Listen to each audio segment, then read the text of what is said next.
नमस्कार. अक्षरकथामध्ये आपलं स्वागत आहे. आजच्या या सखोल विश्लेषणाला सुरुवात करण्याआधी एक विचार करूया. नक्कीच. समजा एखाद्या व्यक्तीने भर मीटिंगमध्ये तुम्हाला खोटं ठरवलं किंवा तुमच्या कामावर अत्यंत कठोर शब्दांत टीका केली, तर एकंदरीत पहिला नैसर्गिक विचार काय असतो? साहजिकच आहे, स्वतःला सिद्ध करण्याचा किंवा आपण बरोबर आहोत हे सांगून स्वतःचा बचाव करण्याचा. अगदी बरोबर. आणि कसं आहे ना, रक्ताचं पाणी करून केलेलं काम कोणी नाकारत असेल तर साहजिकच रागाचा पारा चढतो. पण जर असं म्हटलं की स्वतःचा बचाव करण्यासाठी उच्चारलेला तो पहिला शब्दच ती लढाई हरण्याची सुरुवात असतो. बापडे, हा विचारच मुळात खूप धक्कादायक आहे. म्हणजे आपण नेहमी विचार करतो की आपली बाजू मांडल्याने आपण जिंकतो. हो ना. पण वास्तवात आयुष्यातील सर्वात मोठ्या चुका, हिंसक युद्धे किंवा पिढ्यानपिढ्या चालत आलेली नाती तुटण्यामागे नेहमीच वाईट माणसं नसतात. अनेकदा या विनाशाचं कारण असतं एका क्षणात दिलेली चुकीची प्रतिक्रिया. खरंय. आणि आज आपण अशाच एका स्रोताचे सखोल विश्लेषण करणार आहोत, जे या मानवी स्वभावाच्या अत्यंत नाजूक पण शक्तिशाली पैलूवर प्रकाश टाकते. अगदी. ते पुस्तक म्हणजे जस्टिस ओ मॅल्कम यांचं the power of not reacting. आणि हे पुस्तक शांत राहायला सांगणारं एखादं आध्यात्मिक किंवा तत्वज्ञानाचं प्रवचन अजिबात नाहीये. मुळात हे पुस्तक सत्तेच्या समीकरणांवर म्हणजे पॉवर डायनॅमिक्सवर आधारलेले कठोर सत्य आहे. आणि या पुस्तकाची पाळेमुळं समजून घेण्यासाठी लेखकाची पार्श्वभूमी पाहणं अत्यंत गरजेचं ठरतं. बरोबर. कारण ते कोणी साधे मोटिवेशनल स्पीकर नाहीये. नाही, ते एक न्यायाधीश जज आहेत ते. आणि न्यायव्यवस्थेच्या सर्वोच्च आसनावरून त्यांनी मानवी स्वभावाचा कडवटपणा, राग, अपमान आणि खोटे आरोप अगदी जवळून पाहिले आहेत. हो, कारण कोर्टरूम ही अशी जागा असते जिथे भावनांचा सतत उद्रेक होत असतो. अगदी. तिथे त्यांनी रोज अनुभवलं आहे की एखादा चुकीचा शब्द एखाद्या माणसाचं आयुष्य कसं उद्ध्वस्त करू शकतो, एका क्षणाची चुकीची प्रतिक्रिया न्यायाचा कसा खून करू शकते, हे त्यांनी अत्यंत बारकाईने नोंदींसह मांडलंय. म्हणजे अनेकदा असं होतं की एखादा माणूस कायदेशीर आणि नैतिकदृष्ट्या पूर्णपणे बरोबर असतो, पण केवळ स्वतःच्या भावनांवर, विशेषतः रागावर ताबा नसल्यामुळे तो कोर्टात हरतो. होय, तो आपली केस आणि स्वतःची विश्वासार्हता दोन्ही हरवून बसतो. आणि हे सगळं फक्त एकाच चुकीच्या प्रतिक्रियेमुळे होतं. हे ऐकताना मला एक गोष्ट प्रकर्षाने जाणवते. म्हणजे आपण ज्युडो किंवा आयकिडो या मार्शल आर्ट्सबद्दल ऐकतो ना, अगदी तसंच आहे. हां, कसं काय? म्हणजे या युद्धकलांमध्ये आपण स्वतःची ताकद वापरत नाही, आपण समोरच्याच्या आक्रमकतेचा वेग आणि त्याचंच वजन वापरून त्याला पाडतो. अच्छा, म्हणजे समोरच्याने रागात मारलेला ठोका आपण अडवत नाही, आपण फक्त बाजूला होतो आणि तो स्वतःच्याच वेगाने जमिनीवर पडतो. मानसिक आयकिडोच आहे. पण मला सांगा, मानसशास्त्रीय दृष्टिकोनातून ही सत्तेची समीकरणे किंवा पॉवर डायनामिक्स नेमकी कशी काम करतात हे समजून घेणं खूप रंजक ठरेल. हे मार्शल आर्ट्सचं रूपक तुम्ही अत्यंत अचूक वापरलं. हे बघा, जेव्हा आपण एखाद्या गोष्टीवर लगेच प्रतिक्रिया देतो, विशेषतः रागाच्या भरात, तेव्हा आपण नकळतपणे काय करतो? आपण आपला ताबा गमावतो. अगदी. आपण आपलं स्वतःवरचं नियंत्रण, आपली ऊर्जा आणि आपला फोकस या सगळ्याचा रिमोट कंट्रोल समोरच्या व्यक्तीच्या हातात देतो. बापरे, हे खूपच भयंकर आहे. हो ना. जेव्हा एखादी व्यक्ती आपल्याला चिथावते किंवा प्रोवोक करते, तेव्हा ती काही सत्याच्या शोधात नसते किंवा तिला कोणती निरोगी चर्चाही नको असते. तिचा मुख्य हेतू हा केवळ आपल्याला भावनिकदृष्ट्या अस्थिर करणं हाच असतो. बरोबर? अगदी बरोबर.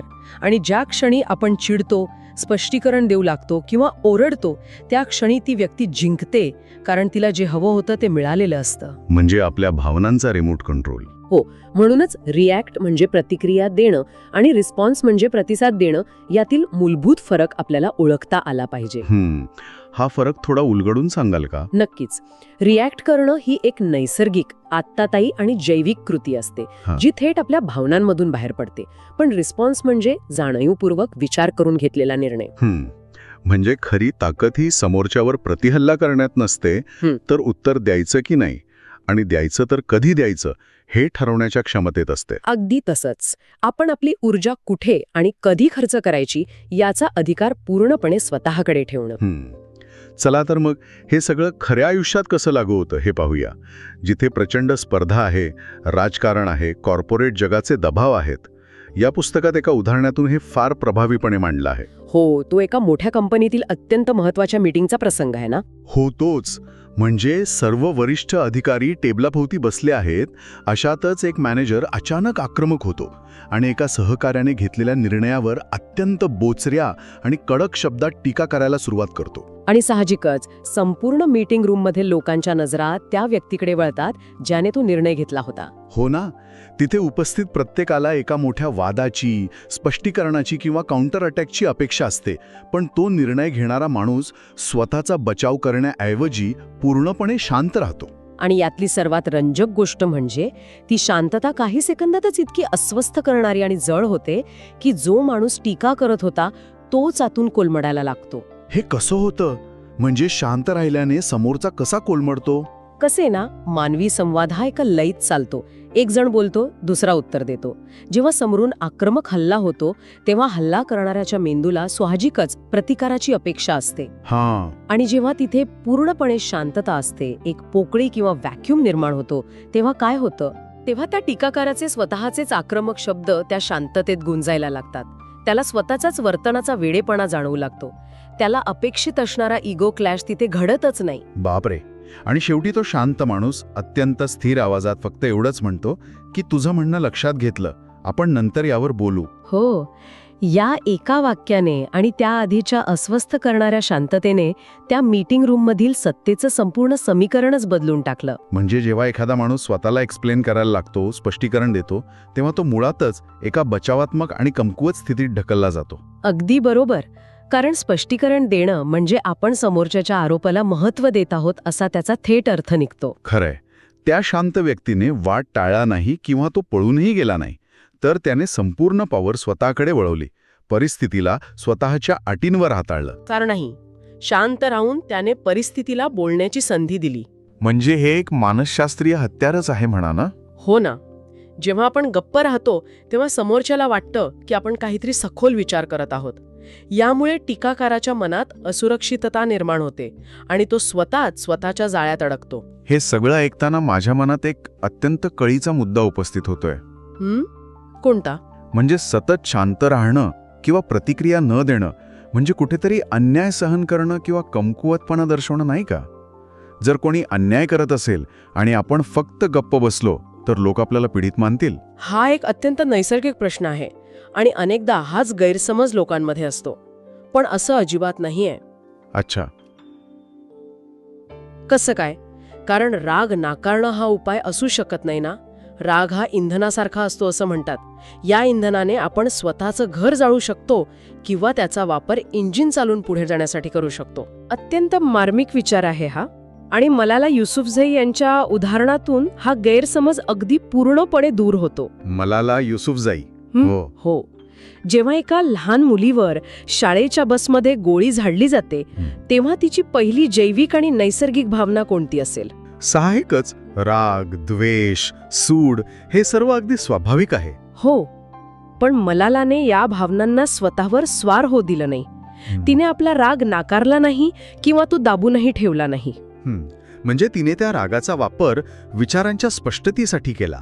अगदी. तिने शिक्षणाचा अधिकार हा अत्यंत शांत, स्थिर पण ठाम विचार जगासमोर मांडला. सेल्फ कंट्रोल म्हणजे स्वतःवरचं नियंत्रण, म्हणजे आपल्या भावना दाबून टाकणं नाही. कारण भावना दाबून ठेवल्या तर त्याचं रूपांतर मानसिक आघातामध्ये किंवा ट्रॉमामध्ये होतं. बरोबर? हो ना. सेल्फ कंट्रोल म्हणजे त्या भावनांना योग्य दिशा देणं, डायरेक्ट करणं. जर तिने केवळ सुळाची भाषा वापरली असती आणि रागाने प्रतिक्रिया दिली असती तर काय झालं असतं? तर जगभराने तिच्याकडे केवळ एक दुखावलेली मुलगी म्हणून पाहिलं असतं. अगदी. पण तिने रागाचं इंधन एका मोठ्या ध्येयासाठी वापरलं.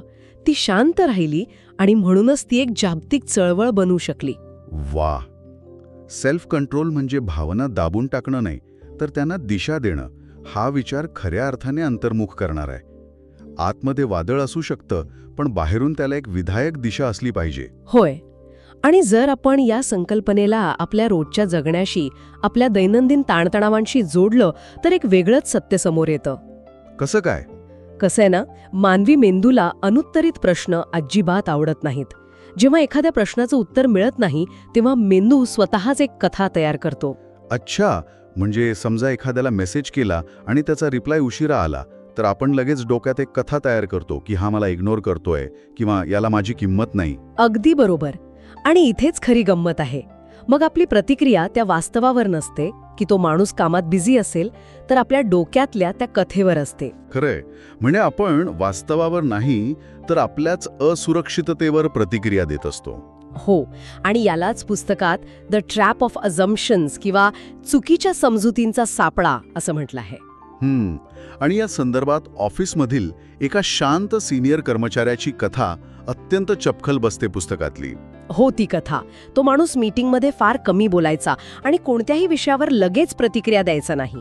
तो नेहमी ऐकून घेण्यावर भर द्यायचा. आणि त्यामुळे त्याच्या टीममधील काही ज्युनियर लोकांनी अशी समजूत करून घेतली होती की हा माणूस अत्यंत अहंकारी आहे किंवा त्याला टीमच्या कामात रस नाही. बरोबर.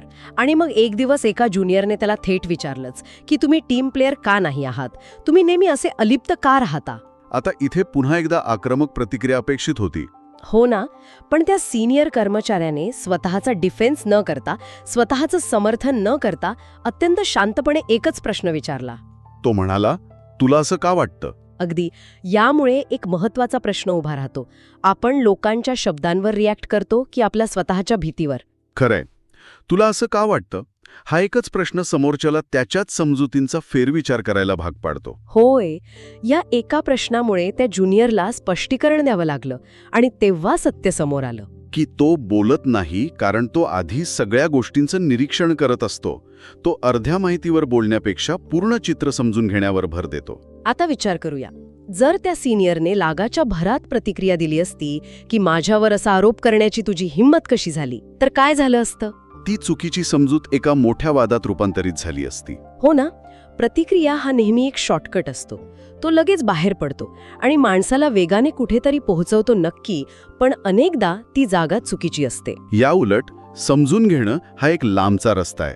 यात वेळ लागतो, पण माणूस योग्य आणि स्थिर निष्कर्षापर्यंत पोहोचतो. अगदी. पण समजून घेण्याची ही प्रक्रिया ऐकायला सोपी वाटत असली तरी ती अंमलात आणणं किती कठीण आहे हे इतिहासाने आपल्याला दाखवून दिलं आहे. नक्कीच नाही. जेव्हा परिस्थिती पूर्णपणे नियंत्रणाबाहेर जाते तेव्हाच ही शांतता जीवन आणि मृत्यू ठरवू शकते किंवा संपूर्ण देशाचं भवितव्य ठरवू शकते. नेल्सन मंडेला यांचं उदाहरण या श्रोत्यांमध्ये अत्यंत बारकाईने आणि मानसिक खोलीसह मांडलं आहे. होय. 27 वर्ष एका माणसाला एका छोट्या कोठडीत तुरुंगात ठेवलं जातं. त्याच्याकडे अन्याय करणाऱ्यांबद्दल सूड उगवण्याचं प्रत्येक कारण उपलब्ध होतं. पण तुरुंगातून बाहेर आल्यावर त्यांनी सूड उगवला नाही. त्यांनी आपल्या शत्रूंना समजून घेतलं. आणि इथे एक अत्यंत महत्वाची गोड गैरसमजूत दूर करणं आवश्यक आहे. कोणती? समजून घेणं म्हणजे सहमती दर्शवणं किंवा ॲग्रीमेंट नाही.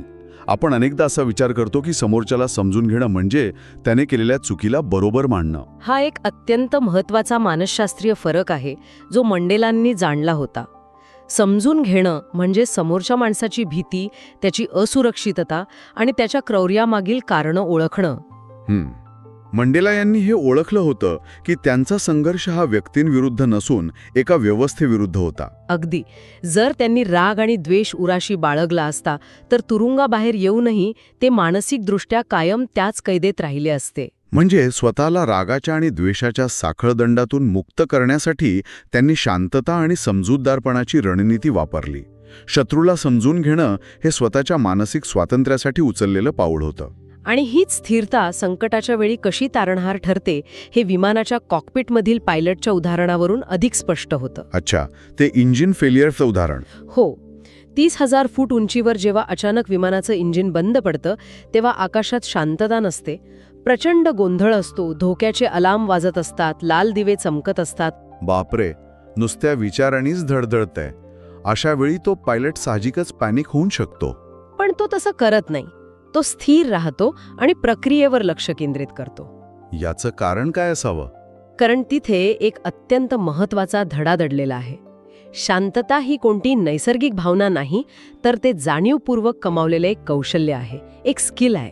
हां, म्हणजे जेव्हा सगळीकडे गोंधळ उडालेला असतो तेव्हा लोक आरडाओरडा करणाऱ्या किंवा पॅनिक होणाऱ्या व्यक्तीकडे नेतृत्वासाठी पाहत नाहीत. अगदी बरोबर.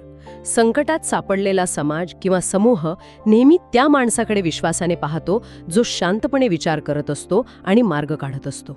म्हणजे शांत माणूस या अर्थाने अत्यंत शक्तिशाली असतो कारण त्याला कसलीही घाई नसते आणि ज्याला घाई नसते तो चुका कमी करतो.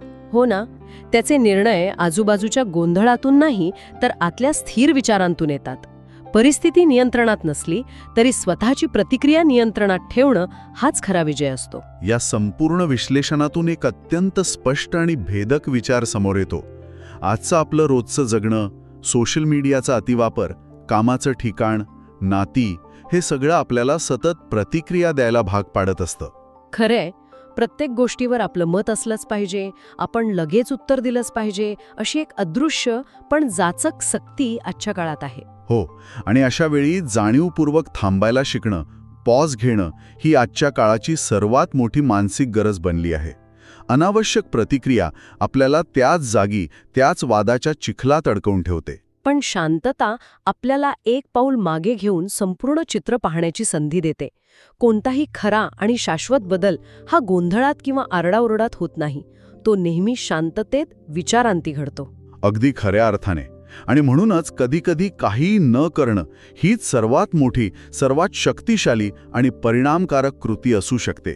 हे ऐकल्यानंतर मला इथे एक अंतिम विचार मांडावासा वाटतो, जो प्रत्येकाने स्वतःच्या आयुष्याशी जोडून पाहायला हवा. नक्कीच सांगा ना. आपण नेहमी असा विचार करतो की एखाद्या वादात कसं जिंकायचं, कोणते चपखल शब्द वापरायचे की ज्यामुळे समोरचा निरुत्तर होईल.